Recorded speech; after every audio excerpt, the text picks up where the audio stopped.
Hello, everybody, and thanks so much for joining us. I'm Malika Mapalala, and this is my co-host, Carrie Van Winkle. We're working on this series called Women Invested, which is about how women are creating positive change in our communities and in the world through socially responsive and impact investing. And today we're sitting with Kristin Hull, who has been kind of a wonderful role model around 100% impact investing. So we're excited to sit with you today. Kristin founded Nia Community Investments in 2010. Nia Community is focused on consciously investing for social justice and environmental sustainability in Oakland. She began her career as a bilingual educator and later co-founded the North Oakland Community Charter School. Interested in innovative solutions for social change, Kristin entered the field of impact investing while serving as a board member for various nonprofit organizations, including the Mosaic Project and the Nicholson Foundation. In 2013, she partnered with Domini Social Investments to create Nia Global Solutions, an innovative stock portfolio bringing impact investing offerings to public markets. In 2015, Nia Global Solutions formed a new partnership with Green Alpha Advisors to provide leadership in sustainable and impact investing for individuals, advisors, and institutions. So thanks so much for joining us today, Kristin. So Kristin, it seems like there are really two key parts of the work that you do through Nia Community and then Nia Global Solutions. Could you give us an overview really of those two arms of what you do for our listeners to understand? Absolutely. And thank you for having me, and thank you for doing this series. It's really exciting, the work that you all are up to. And so Nia is a Swahili word. It means intention and purpose. And so really the intention is to do money with meaning and purpose. And so Nia Community is really focusing on Oakland. We're really trying to highlight women entrepreneurs and entrepreneurs of color doing essential work for social change and also for environmental sustainability. And in the process of doing that work, it really was apparent that women and lots of people were having a hard time accessing their financial power, and they're using their investments for good, and that we were really missing some opportunities for impact in the public markets. And so given a background of a family company that was focused on the public markets, I took the educational cap and the impact hat and brought it over to the public markets, and that is Nia Global Solutions. And so that is currently a separately managed account that's available with daily liquidity, all of the things that we would expect with the public markets, and yet we also bring the impact. And so we're really focused on 6 solution themes, and diversity and leadership is also a criteria, and then the impact really comes when we're looking at the engagement with each of our companies, really encouraging them to be the best companies that they can be. So whether that's letter writing, conversations, meetings, social media, really engaging with those companies to encourage them to stretch. And it might mean adding more women or diversity in leadership, and it might be just encouraging them, whether their product or service is doing something amazing, could they do more of it? And you're also working with Green Alpha Advisors right now. Is that one of the hats that you're wearing? Would you tell us about your role with them? Sure. So they are officially they work with me to do portfolio management for Nia Global Solutions. And so what they bring is an amazing analysis of the next economy, and really helping us think through what are the companies, the products and services that are going to be needed, both transitioning us to a fair and just sustainable economy, and then what are those companies that are going to be the ones helping us through that. So we're really looking at renewable energy, completely fossil fuel free from inception by design. And then also, what are those sustainable companies? And so with Nia, we look at our 6 solution themes, one of them being healthcare. So looking at both access and innovation to both cures and remedies for some of our really worst diseases. We're also thinking about sustainable transportation. How can we get people and things to the places they need to be in a sustainable and cost-effective way? And then also housing. We really think about eco-housing. How are we going to house all of our populations? And then access. So financial access, particularly for banking and loans to those that have not had those opportunities in the past. So those are some of the things that we look at with Green Alpha. I'd love to hear all 6 of these areas that you focus on. Oh, great. So thank you for asking. So we really, when creating this product, we're looking at what were the themes and solutions that we needed for people and planet to exist on this planet indefinitely. And so really thinking about particularly climate change, about mitigation, and then also adaptation. So how are we going to address the issues that are coming up for us? That's going to mean limiting our fossil fuels and really investing in our renewable energies. And so publicly traded companies can really take us to scale in those areas. And so we're thinking about wind, solar, and waves in particular, but also some of our efficiencies, such as the LED light bulbs, companies like that. Also looking at expanded access to healthcare. So both mitigating our tropical diseases that with climate change, our tropical area around the globe has expanded. And so our tropical and neglected diseases are now more rampant than they had been in the past. We're also thinking about some of our worst cancers as well as HIVs. And so both the innovation and then also the access has been really essential, thinking about that. And those companies that are working on those go public pretty early. And so that's a really good place for us to play. Investing in those. We're also really concerned about food. So organic and non-GMO is really a concentration for us. And thinking about really farm to table, and so the verticals and the horizontals about supply chain for food, for really healthy, both for our planet and then obviously for the things that we are eating ourselves. Thinking about communication and then education. And we can't necessarily right now solve for all of our education problems in a publicly traded company, and yet we do look for that within all of our companies. And so are they educating their employees? Are they educating their community? And what kinds of education services are they engaging in? That's really important to us at Nia. We're also thinking about access as far as financial products. So that's really loans and banking, particularly in some of the countries and areas where people have been unbanked or underserved as far as access to financial capital for starting small businesses. It could be for loans. So financial services, we're really thinking about the underbanked, and for housing, whether it's for a house loan, for a student loan, or maybe for a small business. And that's usually women and people of color that we're addressing with financial access. And then finally, housing. How are we going to house all of our people? And can we do it in an eco community building and sustainable way? So those are our 6 themes. Really exciting. And I'm guessing just your personal values and concerns have driven this focus? I would say that they are, heavily influenced by my personal concerns. And yet in talking to women and smart investors, these are very much their shared concerns as well. Mm-hmm. So tell us a little bit more about what drew you to the work, and why it's been important for you to focus in the way that you've focused, or create. You're so innovative, so even to create what you've created. Oh, thank you for that. So I have intrinsically always had a drive to address social justice and social justice issues. And I think just the way I grew up, having access to opportunities has been really important, that is shared by everyone. And so that's been something I'm working on my whole life.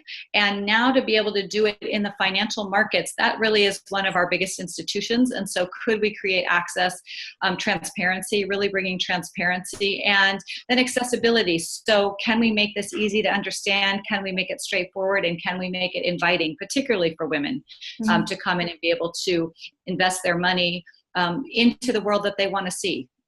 I'm really just very impressed, actually, and interested in how you have come into this this work as both a woman and a mother.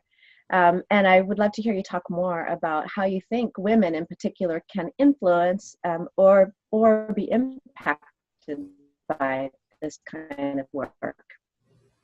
Oh, absolutely. So traditionally, especially in this country, women have been focused more on the home, on purchasing. We have, quite a bit of power in our purchasing power as consumers, and yet our investments haven't been easy to access. We have investment products that aren't very clear, very difficult to find out what the fees are or what might even be in them. And so to the extent that we can make things that are local, that are easy to understand, and that are really simple investments are going to pay off in many ways. The other essential part that I bring is the emphasis on diversity and leadership. And so that really is nothing opposed to white men, and yet groupthink can be a problem, and it has been an issue as far as performance in some of our largest companies and our small companies. So adding the focus of women allows women investors to see themselves in these companies. It also allows for a different kind of product or service design,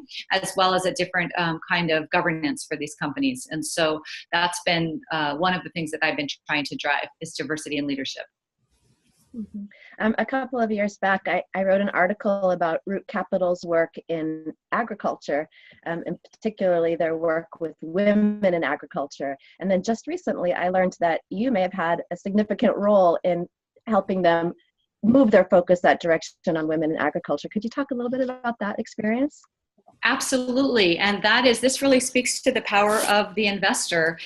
We were looking at Root Capital as a possible deal, and I was at that time really learning about this mid-level loans. I knew about microloans, and I knew about how essential that could be, particularly in some of our developing countries, and getting some of these smaller businesses to be sustainable. And yet looking at the mid-level, where someone might already have 3 sewing machines and maybe needed a solar panel to be able to work longer hours, or might need a little advance money to buy a few more sewing machines, or it might be to plant a larger harvest, or to hire some workers to help when the harvest is due. And so having this mid-level loan really was interesting to me, and I wanted to learn more about it. In the course of the due diligence with Root Capital, we asked what percentage of these loans were going to women. And they didn't know.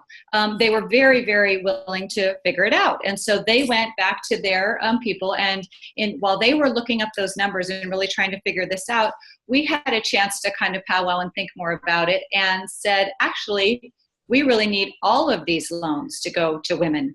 And so they got back to us, and we said this, and they said, well, actually, we could create that product for you.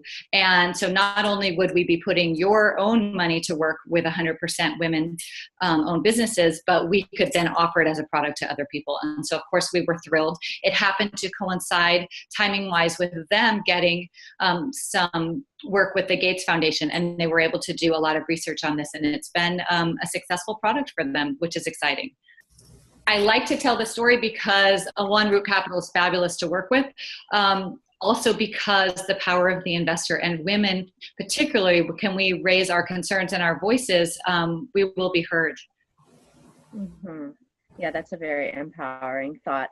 And actually, one of the pieces I was particularly moved by was I looked at Root Capital's work, was they talked about how in agriculture, loans in agriculture have traditionally, as is often the case in how money moves in the investment world, traditionally have gone to men and men-run enterprises.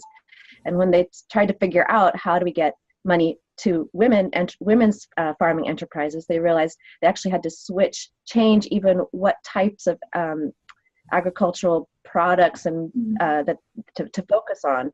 That the men generally were involved in industrial agriculture, that was the commodities, whereas the women were very much involved in the staples of the community, and wild crafting and wild harvested types of products. I thought this was a really interesting learning that Root Capital went through, and is adjusting their capital, their loans. That direction is making a huge difference in these women's lives. So, thanks for your work behind the scenes on that one. I was really excited to learn about that. Yeah. Oh, that's exciting. And it's also something for us to think about. I think Root Capital's learnings, and we're all in the field learning this, that one, what does an entrepreneur look like, and what do business activities look like? And I think that Root Capital's had a great opportunity to really revisit that. And I think the rest of us really get an opportunity to say, hey, maybe we could expand our ideas of what an entrepreneur looks like. Okay. So just to follow up on that, or kind of take that to some of the local investing work that you've been doing in the Oakland area, tell us about that. And I'm guessing you have more to say about what an entrepreneur looks like and how you've helped create change there. Oh, absolutely. So I grew up in Oakland, and so it is where my home and my heart is. And it also honestly makes it much easier to do due diligence when people live right down the street, or the businesses, or, just a 5-minute ride away. So that has been an exciting place to play. It's also a much needed community right now with so many exciting businesses coming up. And so one of the main things that I'd love to highlight is the hub at Oakland, our Impact Hub Oakland. I'm one of the co-founders there, in addition to being one of the investors. And that's been an amazing place for us to really have a place for social change makers to gather, for them to get work done, to share innovations, to share issues, and to really advance the causes. And whether it be getting advice on whether to do a B Corp or a LLC or a nonprofit, all the way to marketing and business plans. And we have some fabulous incubators. We have Optima Bootcamp, where entrepreneurs can go through and learn from each other and from the guides there about really sustainable business practices. So that's been a really, really exciting part of my work in Oakland. Kristin, has there been something in particular you feel is yours and maybe Nia's unique contribution in the field? You've already highlighted some of them, but what else would you like to share there? Sure. Well, at Nia, we're really trying to bring transparency to everything that we do, and hoping that the financial industry will follow suit. And so building out a website right now that has all of our investments listed for Nia community, both a sentence or two about the goal and the mission of the company, and then a sentence or two about why we picked it. So people can go on there and say, oh, wow, this is really interesting to me, or ask questions about why they did this.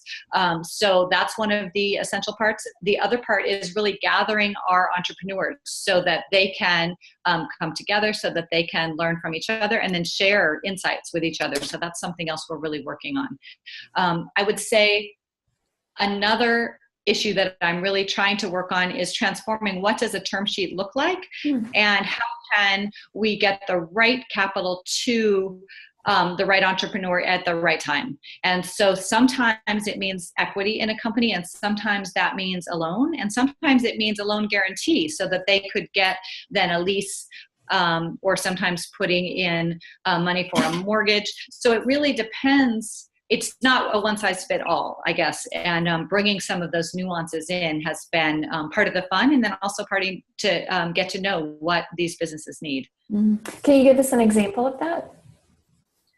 Sure. So when we were starting Hub Oakland, one of the essential pieces was being able to sign our lease, and we really needed a loan guarantee to do that. And I was able to broker that with RSF Social Finance, and they were really great about helping us do a loan guarantee so that we could sign our lease. And so that wasn't a direct equity investment, and yet it really advanced the cause and our business model tremendously. Yeah, I just to let you know that the transparency that you talked about earlier, where you have actually you reveal all of the investments that you make through Nia community, and you tell a little bit about each investment and why you made it, and share that with the public. I really see how that you've become a role model really for many through that work. I think that's been really significant, and one of the things I've really appreciated about your contribution. So thank you for that. In particular, as well as all the other things that you're working on. And I would like to ask you to answer the question of why does socially responsive investing matter to you, and why do you think it's important in the bigger world? Oh, that's a good question. So to live on a world that's sustainable, to live on a planet that's sustainable means that we need to be at peace with each other. And that means, to me, that there needs to be some kind of equity for opportunity, as well as for a basic livelihood. And I see business as a big power to be able to do that. And I think particularly as women, we do want to invest our money in the world that we want to see. I think soon impact investing will just be called smart investing, because really we're looking at returns that are going to be sustainable for the planet. And, I talked about well-run companies tend to have a diverse team. So that's probably what we want for our world anyway. So helping people to kind of nudge us along in that direction, I think is just going to be good for everybody. I also would talk about that some of our investment thesis right now that we're still living out in our incumbent economy is really based on modern portfolio theory, which isn't modern anymore. At the time it was developed, I think we did have an understanding that we lived on a world with infinite resources. And so we could expect infinite growth.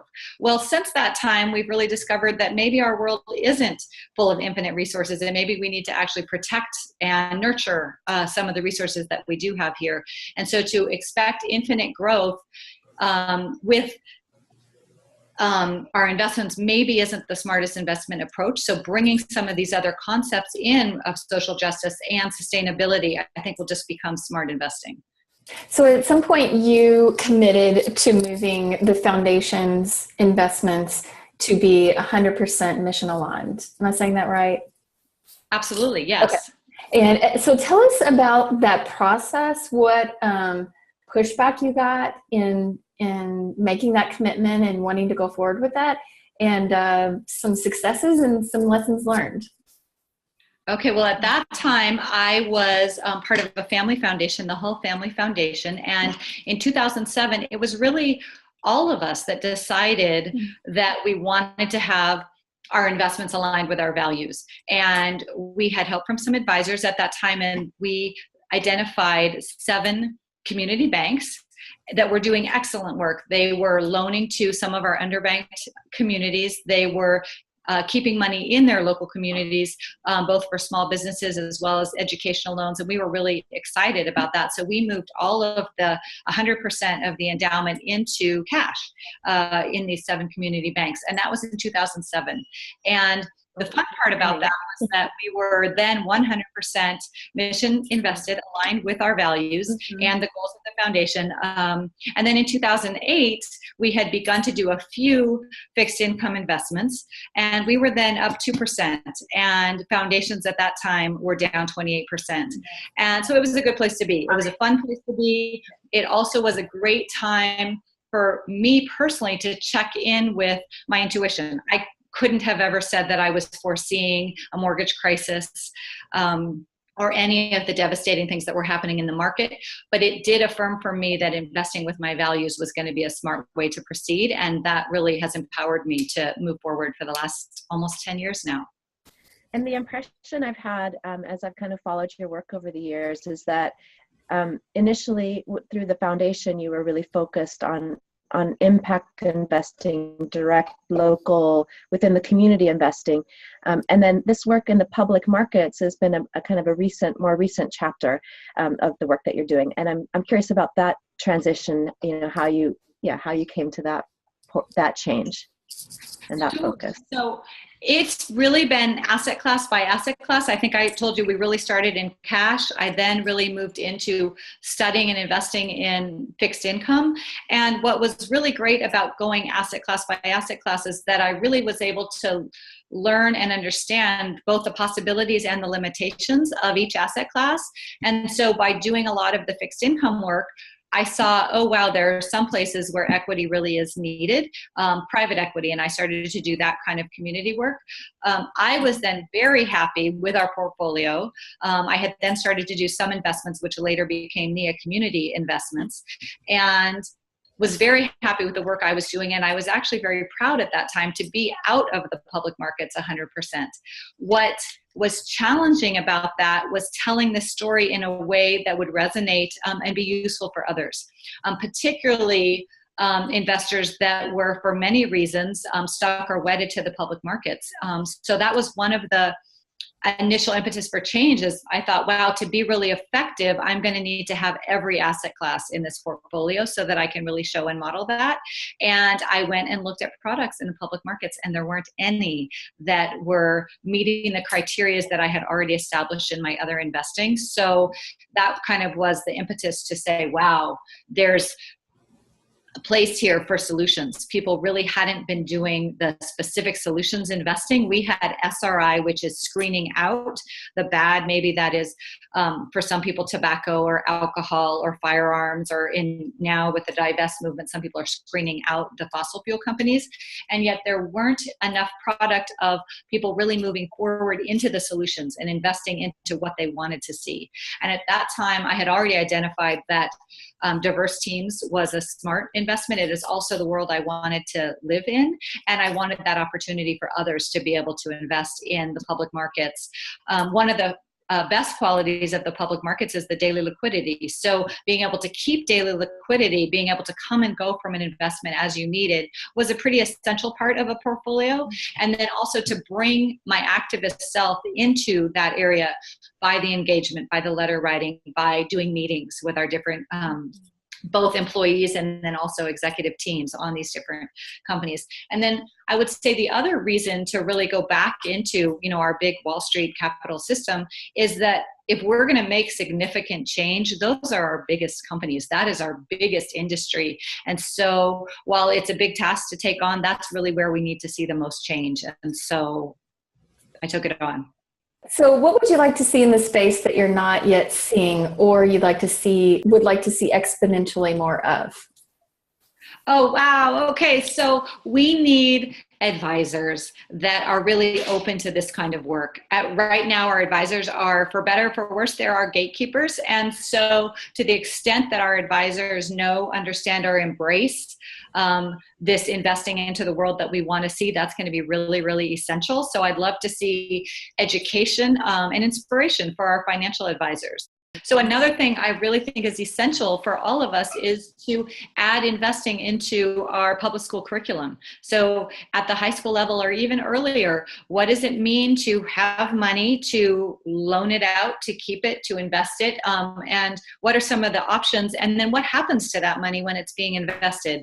I think that having a basic understanding will just help so much, because then we'll have some educated investors able to ask their questions, able to bring their values to really move us forward. Yeah, I think Malika and I wholeheartedly agree with you there that part of the challenge that we definitely see is that our clients and people who need to be engaged but are not yet engaged are so intimidated by engaging in the investment world. And it's very common to talk to women who have cash sitting in bank accounts that they inherited or that they've built up from, over time, and they're just afraid to do something with it. And if they had this comfort level from starting to learn this at a much younger age, I think they'd be less likely to be so paralyzed, to take action. I agree 100%. And I had the fortune of growing up with a dad who was really engaged with this. And so this was dinner table conversation for us. We talked about the need for more foreign equities. I learned at an early age to buy low and sell high and what commodities were. It was a very different kind of growing up for me.